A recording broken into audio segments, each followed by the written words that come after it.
اعوذ باللہ من الشیطان الرجیم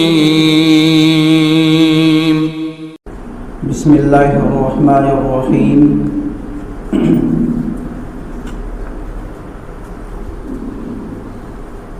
الحمد للہ وکفا وسلام علی عبادہ الذین اصطفى اما بعد فقد قال اللہ تبارک وتعالی فی القرآن المجید اعوذ باللہ من الشیطان الرجیم بسم اللہ الرحمن الرحیم قد افلح المؤمنون وقال اللہ تعالی فی موضع آخر ومن يخش الله ويتقه فأولئك هم الفائزون وقال الله تعالى في موضع آخر فمن زحزح عن النار وأدخل الجنة فقد فاز وما الحياة الدنيا إلا متاع الغرور صدق الله العظيم۔ بزرگان محترم، عزیزان گرامی، میرے اسلامی اور دینی بھائیوں، آج کی اس مادی دنیا میں ہر انسان کامیابی کی جستجو میں لگا ہوا ہے، اور ہر انسان کی خواہش اور کاوش کا محور اور مرکز یہی ہے کہ وہ کسی نہ کسی طرح سے کامیاب ہو جائے۔ صبح سے لے کر شام تک جتنے بھی عمل کیے جاتے ہیں، جتنے بھی کام کیے جاتے ہیں، ان سب کا مقصد یہی ہوتا ہے کہ انسان کامیابی اور کامرانی سے ہمکنار ہو جائے۔ ہر چھوٹے کو، ہر بڑے کو ہر وقت یہی فکر لگی رہتی ہے کہ بس وہ کسی نہ کسی طرح سے کامیاب ہو جائے، اور اس دنیا کے اندر ہر کیا جانے والا عمل بھی اسی کے حصول کے لیے کیا جاتا ہے۔ لیکن جس کامیابی کے لیے انسان رات اور دن کوشش میں لگا ہوا ہے اور محنتیں کر رہا ہے، سوال یہ ہے کہ وہ کامیابی کیا ہے؟ کامیابی اور فلاح کسے کہتے ہیں؟ کیا کامیابی اس کو کہتے ہیں کہ دنیا کے اندر بڑے بڑے کاروبار کا مالک ہو جانا، بڑی بڑی تجارتوں کا مالک ہو جانا، بڑی بڑی گاڑیوں کا مالک بن جانا اور بڑی بڑی عمارتوں کا مالک ہو جانا، کیا یہ کامیابی ہے؟ یا پھر آخرت کے لیے تیاری کرنا یہ کامیابی ہے؟ سوال یہ ہے۔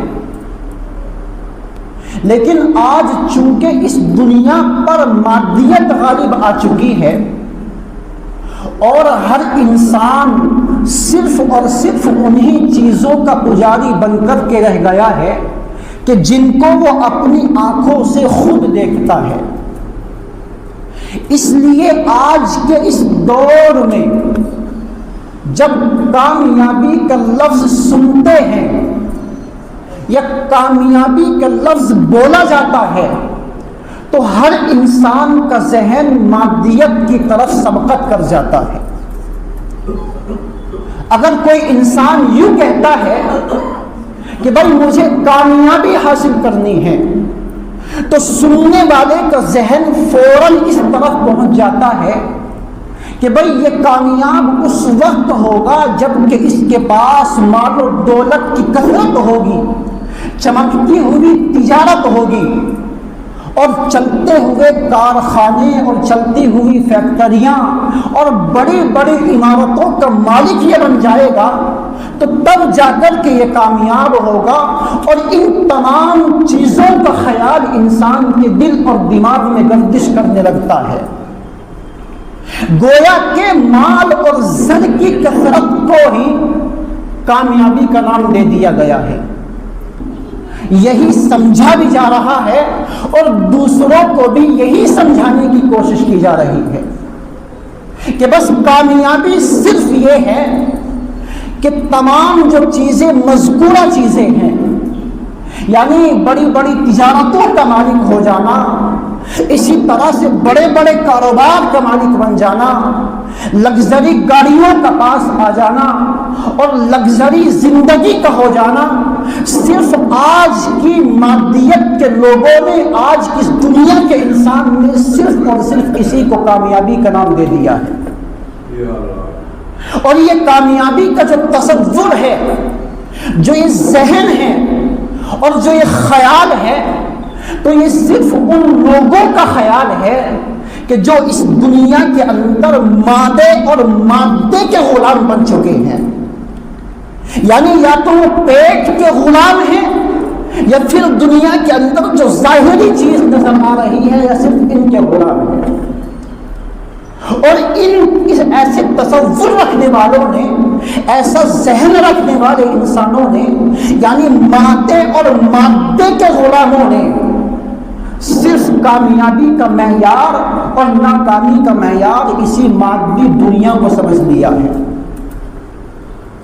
اور کامیاب اور ناکام لوگوں کی تعین اسی کو سامنے رکھ کر کے کی جاتی ہے، جبکہ کامیابی کا ایک معیار وہ ہے جس کو قرآن کریم بیان کرتا ہے.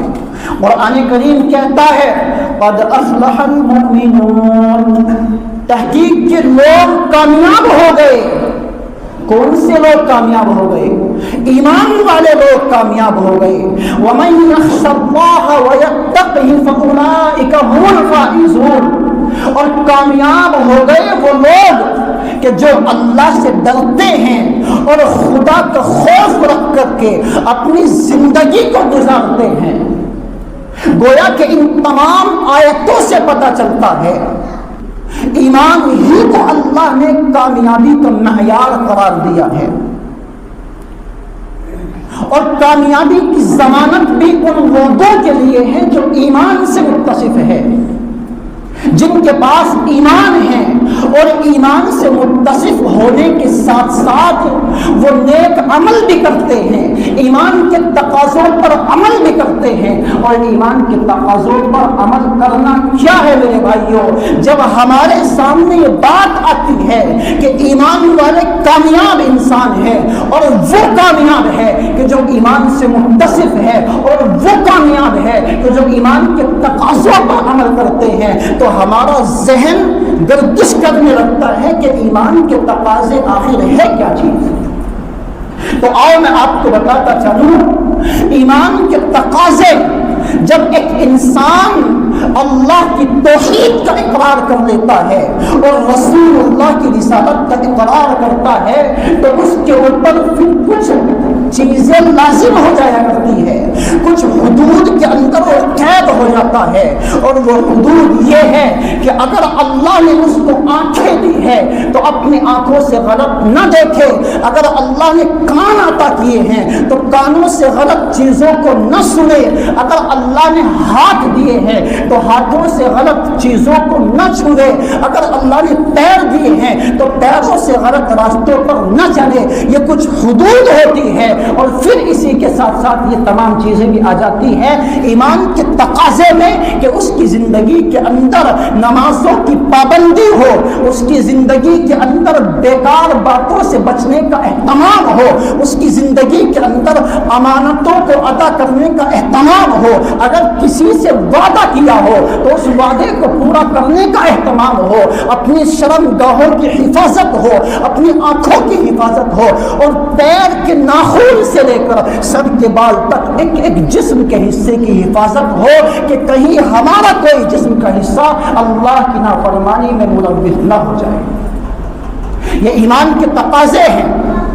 اور میرے بھائیوں سنو، اللہ کی قسم، اللہ تبارک و تعالیٰ نے جو کامیابی کی ضمانت دی ہے تو وہ ایمان والوں کو دی ہے۔ خدا کے نزدیک صرف کامیاب انسان وہ نہیں ہوتے کہ جن کی تجوری سونے اور چاندی سے بھری ہوتی ہے، جن کی مالداری کے چرچے ہوتے ہیں، خدا کے نزدیک وہ کامیاب نہیں ہوتے۔ خدا کے نزدیک تو وہ کامیاب انسان ہیں کہ جو آخرت کی فکر کرتے ہیں، دنیا میں رہ کر کے آخرت کی ان کو طلب رہتی ہے۔ اس لیے کہ میرے بھائیوں یہ جو دنیا کی کامیابی ہے، بڑی بڑی تجارتوں کا مالک بن جانا، بڑے بڑے کاروبار کا مالک ہو جانا، اور اسی طرح سے بہت بڑے بڑے کارخانوں کا مالک بن جانا، تو یہ دنیا کی جو کامیابی ہے یہ عارضی ہے، یہ ختم ہونے والی کامیابی ہے۔ اصل کامیابی جو ہے اور جو ہمیشہ ہمیشہ رہنے والی کامیابی ہے وہ آخرت کی کامیابی ہے۔ قرآن کریم کہتا ہے فمن زحزح عن النار وادخل الجنہ فقد فاز۔ اے لوگوں، اصل کامیابی آخرت کی کامیابی ہے، اور آخرت کی کامیابی یہ ہے کہ انسان کو جہنم کے گڑھے سے بچا کر کے جنت میں داخل کر دیا جائے تو وہ انسان کامیاب ہے۔ اور یہ جنت کس کو ملے گی؟ کبھی آپ نے ذہن دوڑایا، کبھی چلایا اپنا ذہن؟ یہ جنت صرف انہی لوگوں کے لیے اللہ نے بنائی ہے کہ جو لوگ اللہ کی ذات پر ایمان لاتے ہیں، اور ایمان لانے کے بعد اپنی زندگی کو نیک اعمالوں سے مزین کرتے ہیں، اور اپنی جلوت میں، اپنی خلوت میں، اپنے بیابان جنگلوں میں، اپنے گھروں کی زندگی میں، اپنے سفر سے مسافر ہونے کی زندگی میں، اور اپنے گھروں پر مقیم ہونے کی حالت میں جو اللہ کا خوف اپنے دل میں رکھ کر کے زندگی کو بسر کرتے ہیں، یہ کامیابی اور یہ جنت انہیں لوگوں کے لیے۔ قرآن کریم کہتا ہے والذین آمنوا وعملوا الصالحات فاولئک اصحاب الجنہ۔ قرآن کریم کہتا ہے کہ جو لوگ ایمان لائے اور جنہوں نے ایمان لانے کے بعد نیک عمل کیے ہیں فاولئک اصحاب الجنہ، تو یہی لوگ جنت والے ہیں۔ ادخلوها بسلام آمنین۔ جس نے ایمان لانے کے بعد نیک عمل کر کے جو انسان اس دنیا سے گیا ہوگا، اس دنیا سے رخصت ہوا ہوگا، کل قیامت کے دن اس کو کہہ دیا جائے گا ادخلوها بسلام آمنین، جاؤ امن اور سلامتی کے ساتھ جنت میں داخل ہو جاؤ، اور پھر کہا جائے گا ہم فیہا خالدون، اے میرے فرشتوں اس جنت کے تالے پر مہر لگا دو، اب یہ یہاں سے نہیں نکلیں گے، اس جنت میں یہ ہمیشہ ہمیشہ رہیں گے۔ تو میرے بھائیوں، اصل کامیابی جو ہے وہ آخرت کی کامیابی ہے۔ یہ دنیا کے اندر بہت سارے لوگوں کے ذہنوں میں یہ بات رہتی ہے بھائی اس کے پاس بہت بڑا کاروبار ہے، اس کے پاس بہت مال ہے، اس کے پاس بہت جائیداد ہے، اور اس کے پاس مالوں کے انبار ہے تو وہ کامیاب ہے۔ میرے بھائیوں ہرگز ایسا نہیں ہے۔ خدا کی قسم جو ہمارے ذہنوں میں یہ جو کامیابی ہے یہ عارضی کامیابی ہے، یہ ظاہری کامیابی ہے۔ ایک دن آئے گا 50 سال کے بعد میں، 60 سال کے بعد میں، اور کچھ زندگی گزرنے کے بعد میں یہ تمام کی تمام کامیابی ختم ہو جائے گی۔ اصل جو کامیابی ہے وہی ہے جس کو قرآن بیان کرتا ہے فمن زحزح عن النار وادخل الجنۃ فقد فاز، کہ جس کو جہنم سے بچا لیا گیا اور جنت میں داخل کر دیا گیا وہ لوگ کامیاب ہیں۔ اور جب اس آیت کریمہ کو میں پڑھتا ہوں اور جب اس آیت کے معنی میں اور مطلب میں غوطے لگاتا ہوں تو اللہ کی قسم پھر مجھے اسلام کے ستون اور جباز اسلام کا سپاہی اور اسلام کا معروف اور مشہور عالم دین حضرت مولانا مفتی شمائل ندوی دامت برکاتہم یاد آ جاتے ہیں. ان کا قول یاد آ جاتا ہے جب انہوں نے باطل کے پنجوں میں ہاتھ ڈال کر کے باطل کے پنجوں کو کھینچا تھا اور ملحد کے دانت کو کھٹا کیا تھا اور ملحد کو جواب دیا تھا اور خدا کے وجود پر بات کی تھی اور خدا کے وجود پر جو ڈیبیٹ ہوئی تھی اس میں انہوں نے بازی ماری تھی, جیتے تھے, کامیاب ہوئے تھے. تو میرے بھائیوں جب وہ کامیاب ہوئے تھے تو اس کے بعد میں حضرت مفتی شمائل ندوی صاحب سے لوگوں نے انٹرویو کے طور پر پوچھا تھا. بڑے بڑے اینکر ان کے پاس آئے تھے کہ حضرت آپ کی پوری دنیا کے اندر, پورے عالم کے اندر تعریفیں ہو رہی ہیں, آپ کی سراہنا ہو رہی ہے, آپ نے وجود باری کو ثابت کیا ہے, خدا کے وجود کو ثابت کیا ہے, آپ کامیاب ہو گئے, آپ کی تعریفیں چاروں طرف ہے, آپ کیسا محسوس کر رہے ہیں؟ لوگوں اللہ کی قسم سنو ان اللہ کے بندوں کو. اس اللہ کے بندے نے, اس جباز اسلام کے سپاہی نے کہا تھا اے میرے بھائی آپ کہہ رہے ہو کہ آپ کامیاب ہو گئے ہو, لیکن میں ابھی کامیاب نہیں ہوا ہوں, اس لیے کہ جو مجھے کامیابی حاصل ہوئی ہے یہ عارضی کامیابی ہے. میں اپنے آپ کو کامیاب اس وقت سمجھوں گا اور مجھے کامیابی اس وقت حاصل ہوگی جب مجھے جہنم سے بچا کر کے جنت کے اندر داخل کر دیا جائے گا. اور حضرت نے یہی دعا پڑھی, یہی آیت پڑھی تھی, قرآن کریم کی یہی آیت سے پڑھ کر کے اس کو سنائی تھی. فمن زحزح عن النار وادخل الجنة فقد فاز, کہ کامیاب انسان وہ ہے جس کو جہنم کے گڑھے سے بچا کر کے جنت میں داخل کر دیا جائے تو اس کو کامیابی حاصل ہو جائے.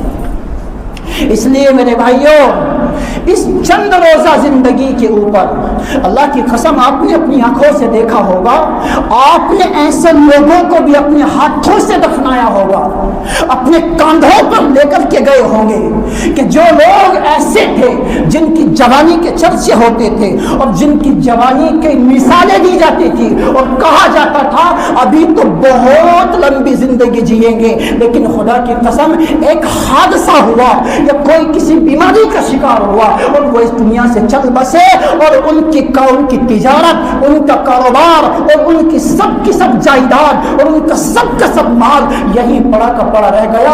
وہ اس دنیا سے اگر گئے ہیں تو آپ نے اپنی آنکھوں سے دیکھا ہے وہ خالی ہاتھ گئے ہیں. اس لیے میرے بھائیوں اس چند روزہ زندگی کے اوپر اللہ کی قسم جو اصل زندگی ہے, آخرت کی زندگی ہے, جس کو قرآن کہتا ہے فمن زحزح عن النار وادخل الجنة فقد فاز, اس زندگی کو اس زندگی کے اوپر خراب مت کیجئے. اللہ کے واسطے اس دنیاوی زندگی کو کامیاب بنائیے. جب یہ کامیاب بنے گی تو پھر وہ آخرت کی زندگی خود بخود کامیاب ہو جائے گی. بس ہر انسان کی کوشش یہ ہونی چاہیے کہ دنیا کے اندر جو بھی عمل ہو وہ اللہ کی رضا کے لیے ہو, اللہ کو راضی کرنے کے لیے ہو, لوگوں کو دکھانے کے لیے نہ ہو. اگر یہ کام ہوگا تو اللہ کی قسم اللہ تبارک و تعالیٰ کے یہاں اس کو کامیابی حاصل ہو جائے گی.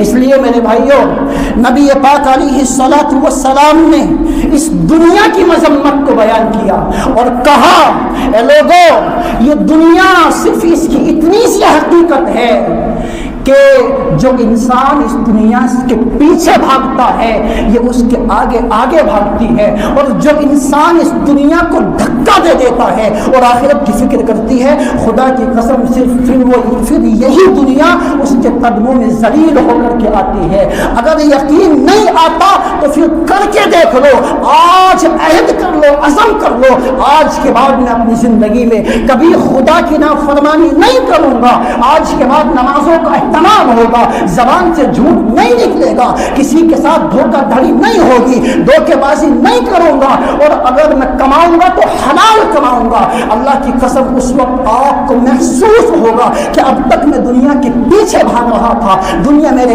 آگے بھاگ رہی تھی. اور جب آپ ان تمام کاموں کو کرو گے تو پھر خود بخود آٹومیٹکلی آپ کی طبیعت یہ کہے گی کہ اب دنیا میرے پیچھے بھاگ رہی ہے. اس کی بہت ساری مثالیں ہیں, وقت نہیں ہے ورنہ میں آپ کو مثالیں بھی دیتا چلتا. اس لیے میرے بھائیوں مختصر اور نچوڑ صرف یہی ہے کہ دنیا صرف چند روزہ زندگی ہے. وما الحیات الدنیا الا متاع الغرور. یہ دھوکے کا سامان ہے, ایک دن آئے گا آپ کو دھوکہ دے کر کے نکل جائے گی. اللہ کی قسم اپنے ہاتھوں سے آپ نے بڑے بڑے نوجوانوں کو جن کے زمانے پر فخر تھا ان کو دفنایا ہے. اس لیے آج ہی عزم کرے کہ اس زندگی کے اوپر آخرت کی زندگی کو خراب نہیں کریں گے انشاءاللہ. انشاءاللہ اللہ مجھے ہم سب کو خوب عمل کی توفیق عطا فرمائے. آمین. وما علینا الا البلاغ.